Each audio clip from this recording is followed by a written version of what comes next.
let's see.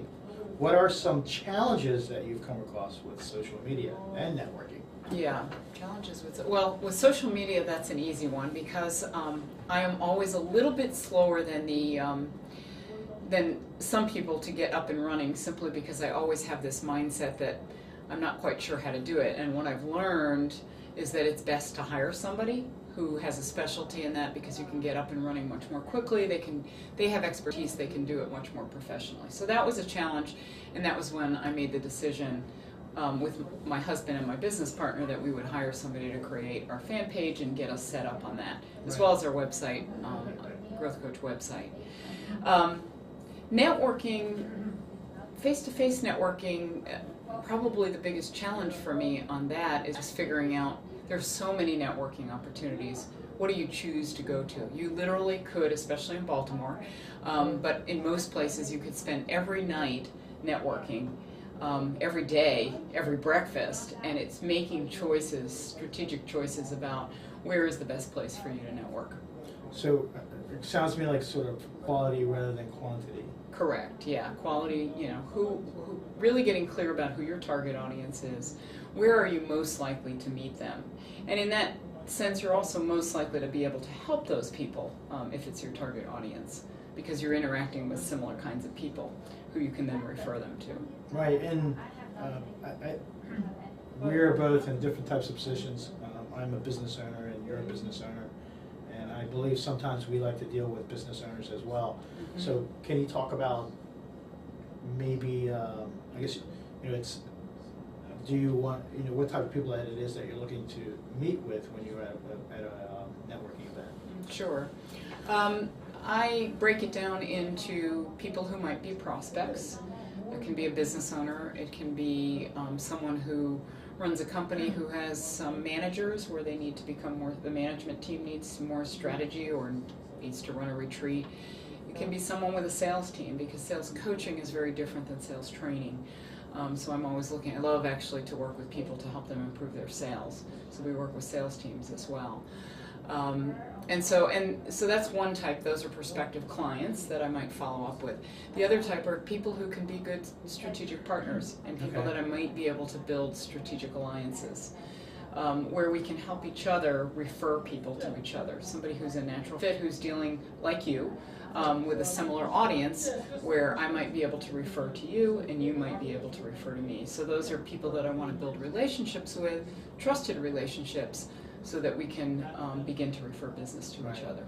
Can you talk a little bit about mindset? Because you had said something to me about mindset.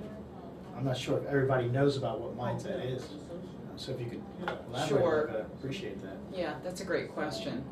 And in coaching, what we work on is mindset, belief, and behavior. Because what you think about in a very tangible way, most people have belief systems. That's really what mindset is. And with those belief systems, there are empowering beliefs, things that you absolutely believe you can get done. And then there are limiting beliefs, things that you have a fear of, that you think you might not be able to accomplish. And when you have those limiting beliefs, that directly impacts your results.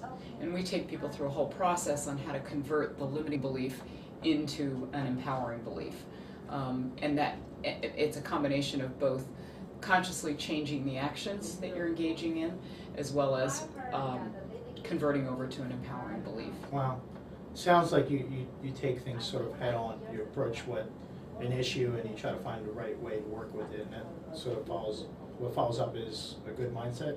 Is that kind of part of it? Yeah, it's a process for working somebody through to see if they have a limiting belief, how it affects their thinking, their feelings, their actions, because often when you're feeling bad about something, it causes you into inaction, which causes you to have less than desired results. Right. And then what you need to do is get really clear about what results you want to achieve and what actions you need to begin to take in order to achieve those results. And they can be small steps. I always believe it's the small steps that lead to the big results. And over time, when you're starting to gain momentum, positive outcomes, which lead to self-confidence and momentum, that will help to reinforce the empowering belief. Wow, thanks for elaborating about that. Probably more than you wanted to know, right? I think it's great. I think it's great.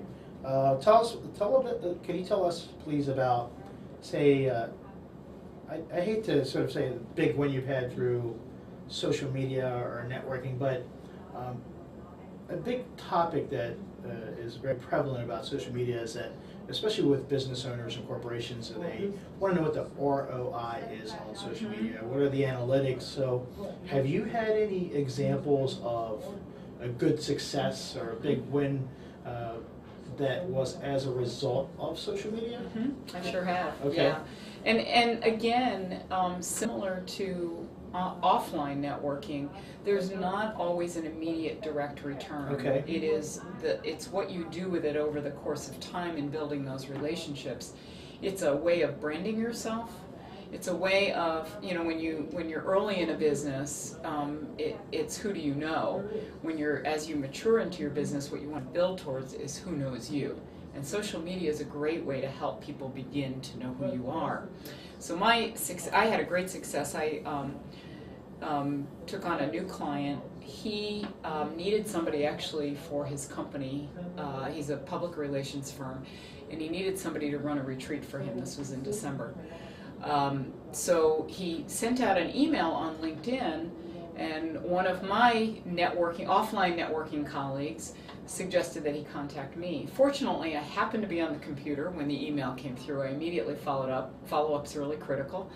We got together shortly thereafter, and so I have since facilitated his retreat. I'm working with some of the staff, and I'm working with him directly.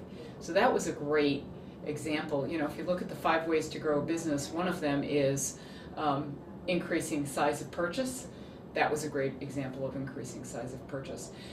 On a separate note, how I've used social media is I'm on a number of boards and do a fair amount of fundraising. And so I'm sitting on the Children's Guild and looking for a particular type of sponsor.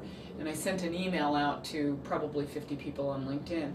And I've had a phenomenal response where people couldn't maybe find sponsors. They're very willing to donate silent auction items.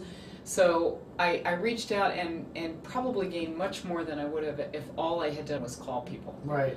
Because it was a way to get to 50 plus people all in one fell swoop. Right.